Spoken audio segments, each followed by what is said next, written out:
Before we start this episode, you should know that History in 5 is a series that teaches about America's greatest ideas in a fun, conversational, age-appropriate style for tweens, from civics to history to our U.S. Constitution and beyond. Enjoy more free videos like this for kids of all ages on our website. And for parents and teachers, subscribe for free to PragerUkids.com.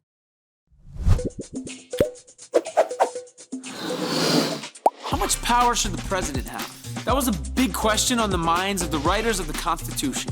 Imagine choosing the principal of your school and getting to decide how much power he should have. That's a weird situation. The founders knew that without a strong president, you end up with a government that's too weak to do its job. But if you give the president too much power, it will probably become a tyrant. After all, the entire Constitution is built on the idea that power corrupts. They needed the president to have just enough power to do his job without becoming a bully, which, as we all know, everybody hates. So let's see what they did.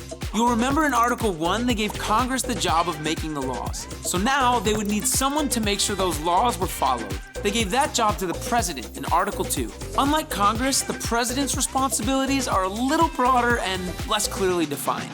This gives the president the ability to exercise authority in any situation that might arise, like when aliens invade planet Earth, or, anything unexpected. In sections 2 and 3, the president's powers are laid out. First, the president is the commander-in-chief. That's a fancy way of saying he's the head honcho in charge of the military.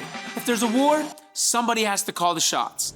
That's the president. Secondly, the president controls foreign policy, determining how our country interacts with other countries. Just like people have relationships, so do countries. Think of your classmates. Some become close friends, some you don't really know, and others, well, it can get a little sketchy. You have to stand up for yourself, but you don't want to provoke fights if you can avoid it. The president also appoints his own cabinet, which is just a way of saying he can pick the people on his team. Some of these people have big titles like Secretary of State or Secretary of Defense. They give him advice and help him carry out his decisions on all sorts of things, like healthcare, education, and the economy. Stuff that affects your everyday life, like how much you paid for those sour straws. One of the president's most important responsibilities is appointing judges to federal courts, the third branch of government. That includes the nation's highest court, the Supreme Court. Judges can be in their jobs for decades at a time, so appointing a judge is a big deal, as we'll see in the next episode. At this point, it's pretty clear the president has a lot of power. So, how did the founders make sure the president didn't become a tyrant? First, they built in a big catch. The president doesn't have power to spend any government money.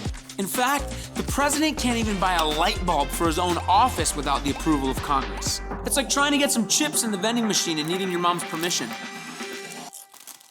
Also, even though the president is commander-in-chief, only Congress has the authority to declare war.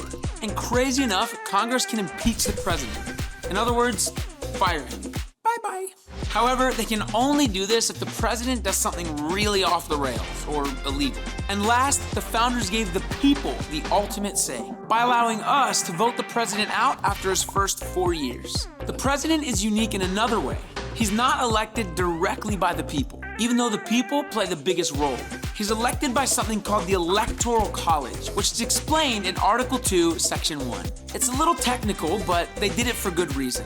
If the presidential election was strictly based on who got the most votes, candidates would just campaign in the big cities, because obviously that's where most of the votes are. The small states and rural areas would just be ignored.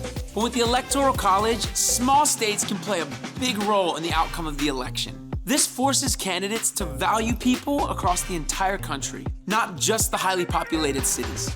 Genius. The amount of work that the founders put into the Electoral College shows they knew how important the president was. And he is important and powerful, but not more important or powerful than the Constitution. Thank you so much for watching this episode of History in 5. You can watch the full series and more on our website. And parents, make sure you subscribe at PragerUkids.com to never miss an episode.